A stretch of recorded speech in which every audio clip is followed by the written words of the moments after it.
বন্ধুত্ব থেকে প্রেমের সম্পর্ক থেকে বিয়ের প্রলোভনে একাধিকবার শারীরিক সম্পর্ক তৈরি এবং এক পর্যায়ে মেয়েটির সাথে প্রতারণা, বিয়ে করবে না। এ যেন বাংলা সিনেমার কোনো কাহিনী, তবে এটা কোনো সিনেমা নয়, বাস্তব ঘটনা। বলছিলাম রাজধানী ঢাকার টিপটপ কুরিয়ার সার্ভিস লিমিটেড কোম্পানিতে চাকরি করা আশফাক করিম শাওনের প্রতারণার কথা।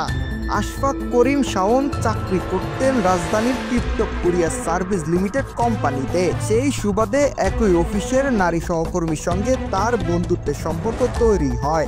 এক পর্যায়ে মেয়েটিকে 2024 সালের ফেব্রুয়ারি মাসের 14 তারিখে প্রেমের প্রস্তাব দেন আশফাক, কিন্তু মেয়েটি সেই প্রেমের প্রস্তাব প্রত্যাখ্যান করে দেয়। কিন্তু আশফাক থেমে থাকেননি, নানান কৌশলে মেয়েটিকে প্রেমের ফাঁদে ফেলেন। এইভাবে মেয়েটির সাথে কয়েক মাস ধরে চলছিল তাদের সম্পর্ক।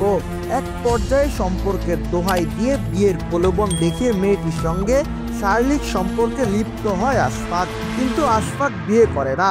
তার কিছুদিন পর আশফাক মেয়েটিকে পুনরায় আবারও শারীরিক সম্পর্কের প্রস্তাব দেয়, কিন্তু মেয়েটি সেই প্রস্তাবে রাজি হয় না। তখন আশফাক তার মুঠোফোনে ধারণকৃত তাদের ঘনিষ্ঠ মুহূর্তের ভিডিও দেখিয়ে মেয়েটিকে ব্ল্যাকমেল করা শুরু করে এবং একাধিকবার শারীরিক সম্পর্কে লিপ্ত হয়।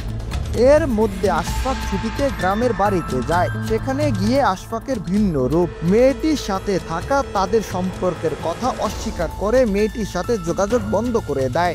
এক পর্যায়ে মেয়েটি কোনো কুল না পেয়ে বাধ্য হয়ে আশফাকের মায়ের সঙ্গে কথা বলে এবং তাদের দুইজনের সম্পর্কের কথা জানায়। আশফাকের মা মেয়েটিকে কোনো সৎ উত্তর না দিয়ে কল কেটে দেন এবং মেয়েটির সঙ্গে যোগাযোগ বন্ধ করতে সহযোগিতা করেন আশফাককে। মেয়েটি এক প্রকার অসহায় হয়ে আশফাক করিম শাওনের বিরুদ্ধে মোহাম্মদপুর থানায় মামলা করেন। মামলায় আশফাককে পুলিশ গ্রেপ্তার করে জেলে পাঠায়। 1 মাস জেল কেটে জামিনে বের হয় আশফাক। জেল থেকে বের হয়েও আশফাকের প্রেমিক রূপের বহিঃপ্রকাশ। পুনরায় আবারও 2024 সালের জুন মাসের 30 তারিখ মেয়েটিকে বিয়ে করবে বলে দেখা করেন এবং আবারও নানান কৌশলে মেয়েটিকে প্রেমের ব্রাজালে বন্দি করে ছলনা শুরু করেন। এই বিষয়ে অভিযুক্ত আশফাককে মুঠোফোনে কল দিয়ে পাওয়া যায়নি। আশফাক কুমিল্লা বরুড়া উপজেলার জোরপুকুরিয়া ইউনিয়নের আব্দুল হাই চেয়ারম্যান বাড়ির রেজাউল করিমের একমাত্র সন্তান।